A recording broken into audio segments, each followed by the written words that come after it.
You're listening to the Talking Headways Podcast Network.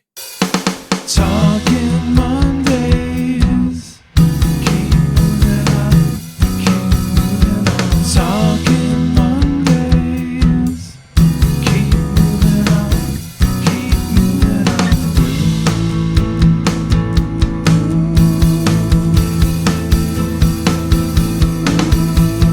Talking Mondays. Keep moving on.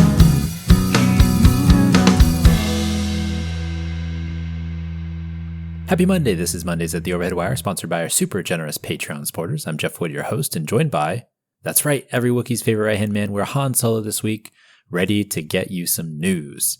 And as we do when we're Han Solo, we share some of the new podcast episodes coming up on Thursdays for the Overhead Wire and Talking Headways. And I really appreciate everybody listening to those. We've got some great episodes coming up for you all, as well as ones that have been released since we chatted with you all. We posted a great episode with Elaine Clegg, longtime Boise council member and CEO of the transit agency there, Valley Regional Transit. That was a fun conversation. We talked about all kinds of fun stuff. Electrification of buses. We talked about electrification of buildings. We talked about the Infrastructure Act, a lot of money coming into agencies. We also talk about routes and alignments and bus network designs and things like that. Also funding sources for the local transit agencies and all kinds of stuff. It was a great episode. So hopefully you guys get a chance to listen to that. Yona's episode is coming out soon. I think this next Thursday we'll have Yona's episode out, plus a second one coming up the week after because we chatted for so long. And so that helped make it so that I could spread it out to 2 episodes. So that'll be a 2-episode, 2-parter. I imagine that we'll put out the predictions in the second episode, but definitely tune in for the first section as well, because there's a lot of great stuff. Yona obviously doing a lot of great research, and a lot of discussions that we have are super fun as well. We've also got episodes scheduled this Thursday with vehicle designer Dan Sturges about his book Near to Far. I'm looking really forward to that. We're also working on some episodes about the Transportation Funding Organization in the California area. I know that's kind of a large area, but California has been working on trying to fund transit that's coming up upon its fiscal cliff. So we're going to have something about that, I hope. And then, we recorded an awesome episode with Aaron Breitwar discussing skateboarding, which is a must listen. Lots of great stuff in there. We also talked for a while, so I'm debating whether I should make that one into a 2-parter as well. Lots of great episodes coming up. We're trying to record a few episodes a week to get ahead because I'm going on a trip next month. Still working, but unable to record shows from my location where I'm headed. So this episode of Mondays will be a tad shorter, as I've got a lot of research to do for an episode I'm actually recording tomorrow. I'm trying to finish up Dan's book for Thursday, and just recording 2 episodes a week plus doing a Monday show. I don't know why I decided to do this to myself, and there's a whole bunch of other personal stuff trying to get done before I go on my small trip. So lots of things coming together, but we have lots of great episodes for you coming up over the next month and into March. So we're looking forward to that. We're probably going to try to put together more of the happy hour events. I want to thank folks for coming out to the happy hour if you were able to make it. Lots of great folks out. It was a lot of people. I heard later on that the bartenders were super happy that we had so many people come and show up between the 3 organizations and folks that listen to this podcast. So thanks everybody for coming to the happy hour, saying hi, and really great to see new faces. Also to put names with faces. So that's always fun too. And we're going to do some more of those this year. We've got some stuff that we put together last fall, or actually at Christmas time, with the Bay Area Metro Center folks, and we'll have some more of that hopefully this year. We're plotting, but we're not quite sure what we're going to do yet, but we got some ideas. And then also I'll have some more happy hours too. So stay tuned to this space, and we'll get some more stuff going, because I just like going out and getting the chance to talk with everybody and see faces and have a good time. It was great to see everybody last Thursday. Also, thanks to everybody who's been ordering the bus and bike scarves. We really appreciate it. We've seen a lot in the last couple of weeks, which is really great. Email me at theoverheadwire@gmail.com, and we'll give you a 25% discount on 5 or more scarves. When we produced these, I never expected that they'd be so popular, but I'm really happy that folks have been using them for advocacy. They've been using them to ride to work. They've been using them to have behind their Zoom calls. I just really appreciate that a lot. So thank you very much for getting those. Also, if you aren't a Patreon member and you want to support the show, we've got other ways to keep us going. Obviously, the scarves that we just talked about, the bookshop site, the Cars Are Cholesterol t-shirts.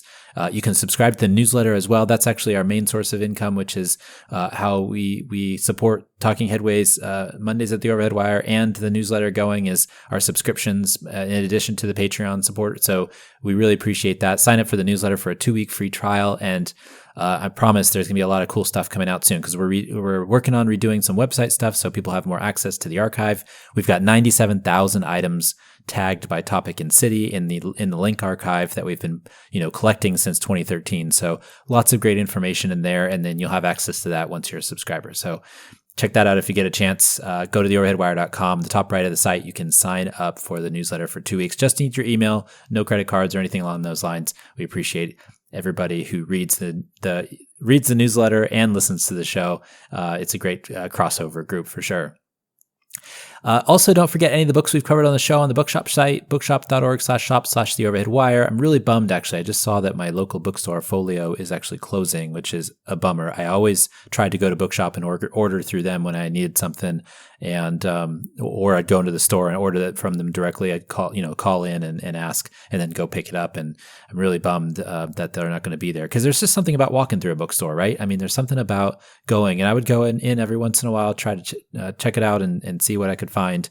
They didn't have a huge, super large section for social books or architecture or anything along those lines that would fit my fancy, but they always had stuff if you ordered it. So I appreciated that, and I'm kind of bummed that this is kind of a tough time. I think I know that there's a lot of businesses that have been turning over. I think the pandemic impacted a lot of people, so hopefully bookstores will stay open. I know that there's a lot of other local bookstores around here. Dog-Eared Books is one of them, but I really did like Folio. It was nice around the corner, and the people were really nice there. And they had great selection and great displays every Valentine's Day and Christmas and all that stuff. So I'm really sad to see them go.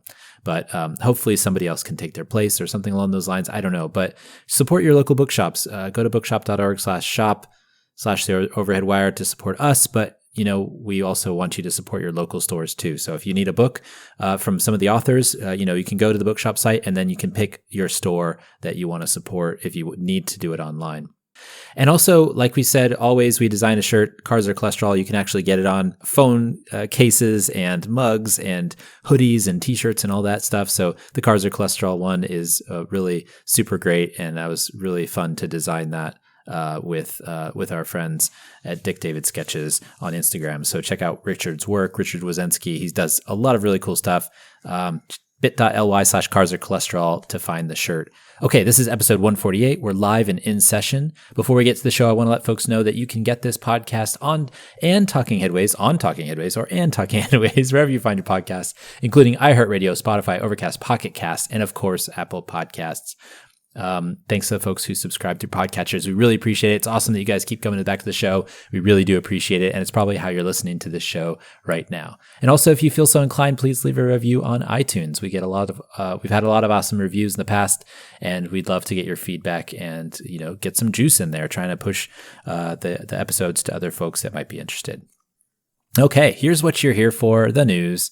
Here are a few stories that piqued our interest from the newsletter over the last few weeks.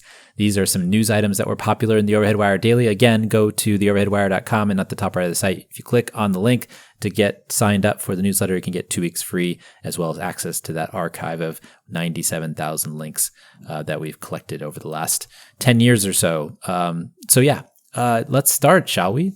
Is the key to happiness proximity to a coffee shop? Recent research surveying 1,900 people in the Vancouver, British Columbia area by the consultancy Happy City has found there's no evidence that density reduces happiness. However, they did find that well-designed places with access to amenities and transportation are necessary for happiness, though not sufficient. Most types of housing can make people happy, though tiny or underground units are likely to have a negative impact. This was by Eliza Relman at Business Insider. So basically, all these people are saying density makes people unhappy. They didn't find a connection there. So One of the things that I really like about this neighborhood and the place that I live is just being able to see people I know when I'm walking down the street, my neighbors, going to the bagel shop and knowing that when I walk in, the folks that work there know what I want. All the restaurants and bars on the street, there's a number of them that I've patronized a lot in the past, and they know who I am, and I appreciate that. And it's just that kind of feeling of connectedness to a place. And so that's something that I think really gets to the point of, there can be happiness in cities. There can be happiness with density. I know that there's like kind of a discussion about whether this is a thing or not, but I just think that there's something there. There's something about a city and being known when you go around your neighborhood that you've been in for a while. There's something special. Okay, next up, transit subsidies are productive. A new study published in Springer's Transportation Journal has found that more transit subsidies make transit more efficient. Transit regions that spend more tend to have better service and more riders, and on a per capita basis spend less overall and generate more fare revenue. The findings suggest that transit funding could create a virtuous cycle of benefits and create long-lasting value. This was by Kia Wilson in Streetsblog USA. I saw some folks poo-pooing this. I didn't get to read Alon Levy's post about this, but if you want a contrarian take on this, you can go to Alon's blog and check that out, Pedestrian Observations. But I think that this is pretty valuable in the sense that, there's a lot of folks out there that say that subsidies are wasteful and they're not useful, but actually it says that if you are actually subsidizing transit for good service, you're actually going to get value out of it. And I think that the subsidies get reduced to almost nothing per capita, like this study says. And so there's helpfulness. There's also kind of the from an economic standpoint, there's all those measurables that happen when you connect people with places to work, when you connect people with jobs, with access to transportation for healthcare and things like that. That's really important. And there's a whole reach of studies out there about cars and the cost it takes to drive and building suburbs and all that stuff. So I'm not going to go and rehash all that stuff now, but I think that this was an important study, and I think that there's something we can learn from it for sure. Also by Kia Wilson, Motor Carrier Act impacts 40 years later. A 44-year-old law for trucks caps insurance payouts for collisions at $750,000. If adjusted for inflation, those payouts would be $5 million today. Advocates for the recently introduced Fair Compensation for Truck Victims Act, which would raise the cap to $5 million, believe that low insurance minimums keep unsafe trucking outfits on the road. This was by Kia Wilson, Streetsblog USA. So basically, the Motor Carrier Act capped insurance payouts for truck collisions at $750,000. And so all these small trucking companies with maybe one vehicle can get insurance from insurance companies, and they don't have to necessarily have safety tests. They don't necessarily have to go through any protocols. They just can say we're a carrier and we can get insurance, and it's capped. So the insurance companies don't need to do as much due diligence. But if it was raised, the insurance companies might be a little bit more strict about it. So there might be a little bit more safety, because a lot of the problem seems to be with these smaller carriers that they get into collisions, and part of the problem was that they weren't educated correctly. They weren't taught how to use certain things. There's an item in the article specifically that talks about somebody who basically ran into the back of a bunch of cars with his truck because he didn't know how to use one of the turnouts on the highway on a hill. So those are things that you learn if you have safety lessons and things like that. And there's something to be said about changing the structures so that we can make streets and roads safer, and for the trucking industry specifically. Next up, New York not flexing transportation funds. The IIJA, the federal infrastructure bill, allows for flexibility in transportation funding to be spent on transit, but most states are continuing to spend on highways. In New York State, 90% of the $1 billion in flex funds spent went to roads, with less than 1% going to transit. Ultimately, the state will have $6 billion to spend on, and advocates want to make sure roads are not the only recipients of funding that could be used for all transportation. This was by Sam Mellons in New York Focus. Yeah, this is something that I think we've talked about a lot, and something that we'll talk about with Yona when he's on the show soon is these flex funds, the ability to take funds that you get from the federal government and use them for a lot of different things. And state DOTs will often take them and try to use them for roads only, but they can be flexed to be used for many things. And so New York State is going to have $6 billion to spend on transportation that can be flexed. And if it all goes to roads, that seems like a resources gone the wrong way, because there's already a ton of money for roads, but there's not a ton of money for active transportation, whether that's, biking, walking, transit, rolling, those types of things, even skateboarding. We'll talk with Aaron about that in a little bit as we're talking about those types of things. But I'm really interested in seeing what states are actually going to flex their funds and what states are going to continue down the road of roads. Okay, next up, Rotterdam's tidal park protects the city. Rotterdam is the largest port in Europe and the 10th largest in the world, but it's also below sea level. During intense rain events that are increasing due to climate change, locals say their water comes from 4 sides, meaning sea level rise, rainfall, groundwater subsidence, and swelling rivers. To manage the water, Dutch designers have created a tidal park from a formal industrial harbor, where water squares collect water and disperse it slowly so as not to overwhelm drainage infrastructure. This is by Sine Botsas in The Guardian. This is really cool. Basically, they took this former industrial harbor and they made it into a tidal park where they have these kind of squares that soak up water when the water gets really high. And then when the water recedes, the squares don't let the water out as fast. And so it goes slowly back in. And so it doesn't overwhelm the sewage systems and things like that. So the water gets taken up in this system and kind of collected and held until it's ready to be released. And I think that's really cool. There's a lot of discussion about green infrastructure. And we actually had a whole newsletter about it recently, about kind of the idea of green infrastructure and sea level rise and what's going on with California, with a lot of the atmospheric rivers and the water coming from the LA River and those types of things. So there's a lot of need for green infrastructure to soak up all this water that's coming from these intense rainfall events that are happening because of climate change. And so if we start to think about it this way, like the Dutch have, there's some really, really good lessons in there for that. LA uptick in non-subsidized affordable housing applications. Los Angeles has seen an uptick in developers not typically involved in affordable housing pursuing plans to build more units to median income purchasers, affordable to median income purchasers. The key might be a 60-day permitting process the mayor of LA has allowed through an executive order and numerous state density bonus programs. Previous waits for development permits could last years. This was by our friend Ben Christopher in CalMatters. I mean, it's amazing how much this kind of waste of time that permitting takes will, take out of the budgets of people who are just sitting on property and waiting to develop it. And then it makes it so they can't do more units, or they can't build on a new parcel, or it's holding them back. There's a lot to be said for speeding through the permit process, and not speeding in a negative way, but actually just kind of being like, okay, this project is following all the rules and regulations we set forth already. It doesn't need to go through like this crazy design review process or have all the neighbors agree that it's a project that needs to happen. You already agreed with the general plan that this was a project that could happen, or the zoning or whatever it is. We'll give you 60 days to permit this, which is 2 months.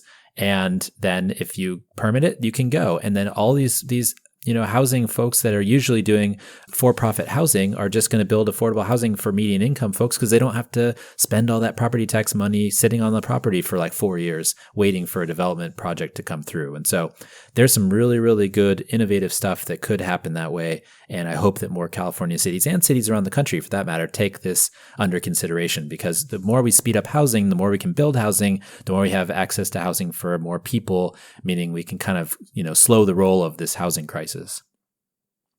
Okay, and this one is a quote of the week that I had for my article that I wrote on Fridays at Greater Greater Washington, and it's syndicated to Streets.mn as well as Urban Milwaukee, which are friends of ours. We're really appreciative of them posting our stuff on Fridays and Saturdays and Sundays. Yeah, so one of the things that came out this week was that India has electrified 90% of its rail network.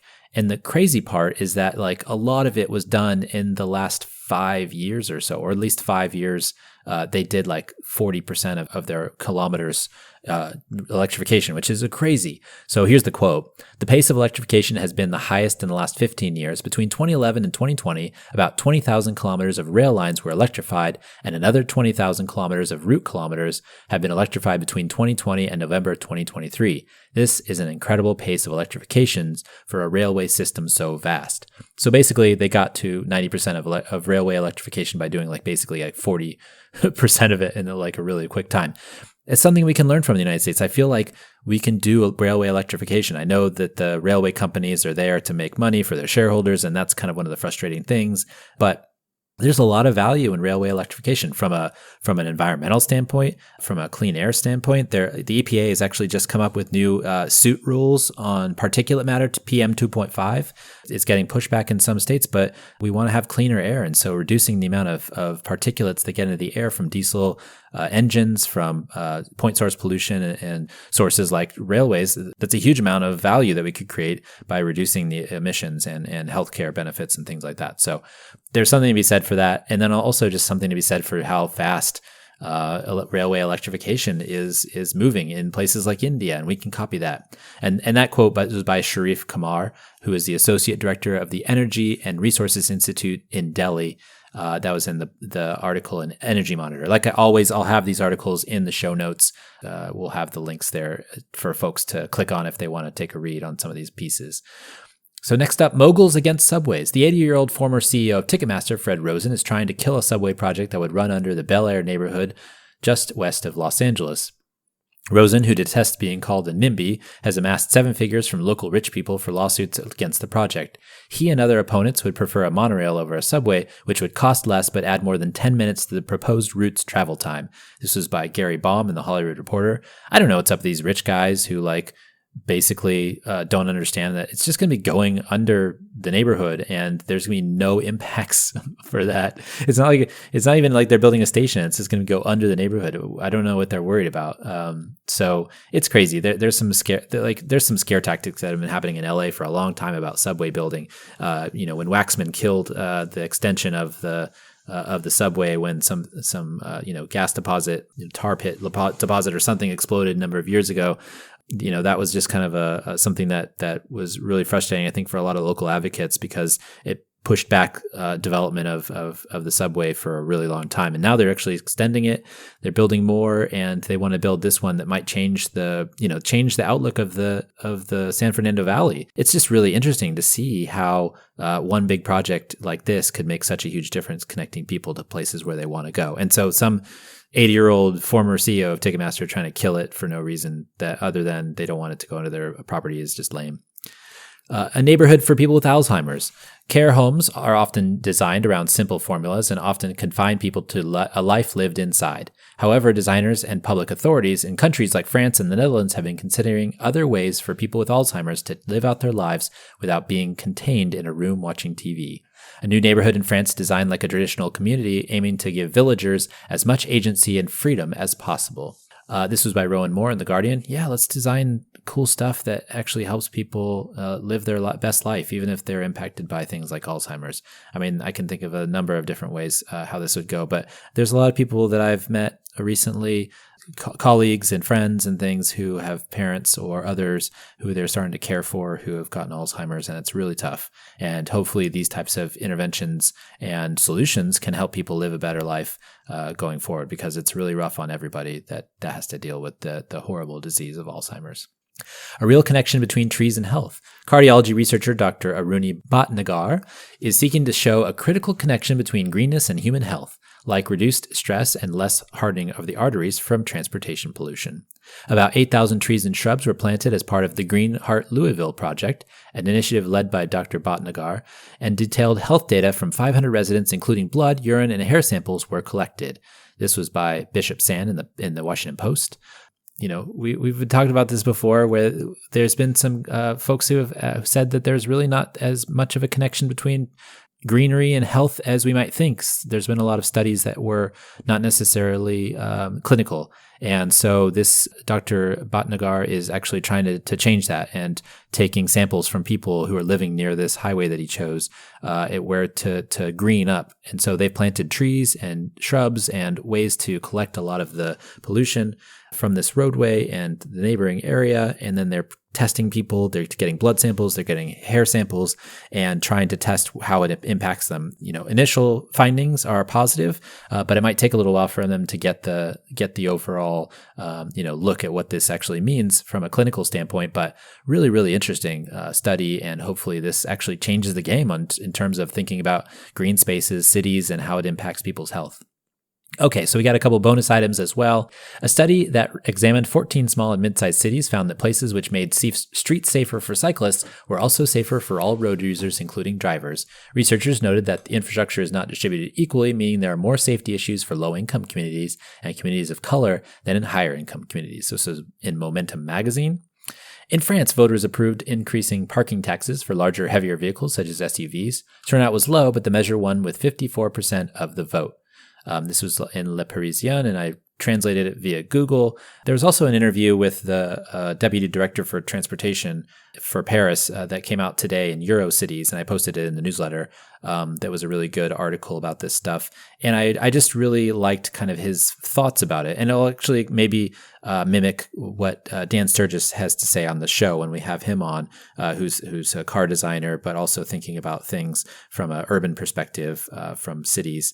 And I just really find it refreshing that people are thinking about space in cities for people rather than just cars. I mean, cars take up so much space. I think I'm reading Dan's book right now, and he says, like, think about 2 king-size mattresses, and that's a car taking up space when you don't need that much for a person walking around or even a bicycle.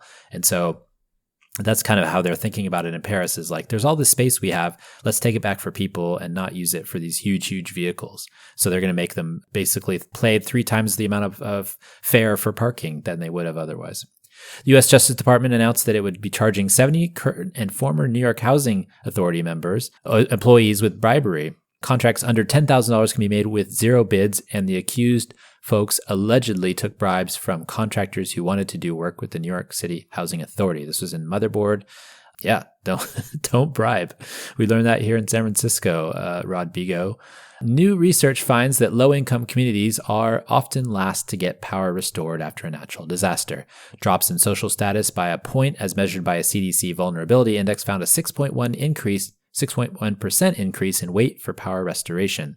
One of the culprits could be power company procedures for turning power back on that focuses on restoring power to the most customers the most quickly. This was in Route 50. So we have this in, social justice, environmental justice, a lot of these vulnerability indexes that are put out, and the administration is currently using for, basically figuring out how funds should be distributed from a Justice 40 perspective, from a number of perspectives, are really starting to shed light on how much inequity there is and all these types of things. And this is just one small part of the pie overall. And, basically not getting your power turned on as fast after a natural disaster, that's an environmental justice issue, especially when it, hits low-income communities the hardest. Okay, well, that's it for today. I know it's kind of a fast episode, but we had a lot of news to cover. But yeah, we tried to get through it a little fast because I got 2 shows this week, 2 shows next week to record, and I got a little bit of research to do. So trying to get it done a little faster. Well, this week and every week, I want to thank our generous Patreon supporters. You guys are awesome and keep the show going by listening and supporting each month. The show and Talking Headways really wouldn't be here without it. So thank you very much. You can support the show by going to patreon.com/theoverheadwire. We've had people sign up each month during the pandemic, and we're super appreciative of that. $2 a month will get you some stickers and a handwritten note. $10 a month will get you one of our transportation scarves. Also, hit up RaymondUnwin.com to check out our audiobook version of Town Planning in Practice. Okay, we've got listener questions and comments. If you have a comment or a question, feel free to tweet at us or comment on any of the social sites where the podcast appears, which may be LinkedIn, or we've been trying to post some of these also on our Instagram stories too, from time to time. So we do that as well. But this week, one question or comment actually comes from Glenn Gower, city councilor for Sittsville in Ottawa in Canada. Glenn says, hi, Jeff. I've been listening to your podcast for nearly 5 years now and always look forward to your interviews and news roundups. Great job. Thanks, Glenn. We appreciate it. We appreciate you listening to the Monday show this week, and you were lamenting the lost opportunity in San Francisco, I think, where the city did not make a bid to acquire homes from a landlord bankruptcy. We also had a similar situation in Ottawa with a good news outcome. Ottawa Community Housing, the nonprofit housing branch of our municipality, acquired 311 townhomes from Minto REIT. Real Estate Investment Trust, I guess, is the name of the REIT, is what it's for. So it's a stock market thing for $86 million.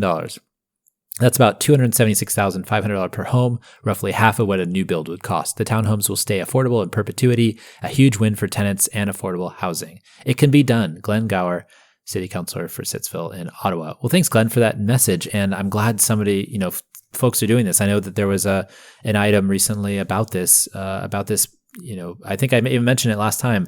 Diana Lind was talking about this and trying to, acquire homes instead of just build them because it's so expensive to build them these days. And so, San Francisco kind of dropped the ball on that one. I still haven't heard anything from anybody about whether that was meant to be or not meant to be, or whether they're going to bid on some other projects. I know that there's we're always trying to figure out how to find money to build affordable housing, but we should probably use some of that money to buy affordable housing, especially if we can buy units for like $200,000 a unit. I mean, that was the crazy thing to me. In Ottawa, looks like they actually did it. So I'm actually super excited about that, to reduce the amount we are spending on housing. If we can do it, one way or another, let's do it. Okay. Well, thanks, Glenn. And again, if you want to reach us, you can do so by tweeting at us or emailing us at theoverheadwire@gmail.com. I love reading all your comments on LinkedIn and other things when we post the podcast. We really appreciate that. Yeah. So Puppies and Butterflies is the part of the show where we talk about something fun, interesting, or maybe it just didn't fit in the other sections. I think last time I recommend Jetlag the Game. We went through the New Zealand episodes and also the US, going from the northernmost to the southernmost points in the continental US, which was really great. That's just a really fun show, lots of transportation going on, and looking forward to a couple, there's like 8 seasons and we've only gone through 2. So looking forward to more of those. But other than that, we haven't been watching a lot of TV. I've been so busy trying to get podcasts done and things like that, trying to take care of the kiddo and things like that. So lots less time for shows, but hopefully we'll get back to that soon. Been watching a little bit of Queer Eye from New Orleans on Netflix, but other than that, not much stuff that's transportation related. Bad Batch for Star Wars is coming out at the end of February, so we're looking forward to that. Oh yeah, I was at the farmers market, which was really, I do try to go to the farmers market on Saturdays and get some Swiss chard and some other things. In the summer, you can get really great strawberries as well. I was wearing one of my Star Wars shirts, and one of the women who was working at one of the places we go commented on it, and she was like, "Oh, Bad Batch is coming." I was like, "Yes, Bad Batch is coming," and I was like bummed about Tech. Maybe he's dead, maybe he's not. And she was like, "Yeah, he was my favorite character." So that's one of those things I was talking about earlier, in the places that make you happy. That was like an interaction with my community that made me happy. We were talking about Star Wars at a farmer's market on a Saturday morning, and it just made me happy. And so I guess that's a good place to end our Puppies and Butterflies. You can find me on Twitter at TheOverheadWire or at TheOverheadWire.com. You can find me on Mastodon, The Overhead Wire at sfba.social. You can find me on Threads as well at The Overhead Wire. You can find me on LinkedIn. You can find me on Instagram as well. I do mostly Instagram is for vacation photos and things like that for my family and friends, but I also do post podcasts in my stories, which flashes for maybe a day or so, 24 hours, and it's gone. But I heard that Blue Sky has opened up. I haven't really quite decided whether I'm going to do that yet or not. There might be a Substack in my future doing the basic newsletter there, trying to lure people to do the premium newsletter that we have. But yeah, so find us anywhere you can find your social media, and we'll try to be there. Thanks for joining us at Mondays at the Overhead Wire. Thanks to our generous Patreons for sponsoring this week's podcast. Really, really, we couldn't do it without you. Thank you all for listening, and we'll see you next time. Talk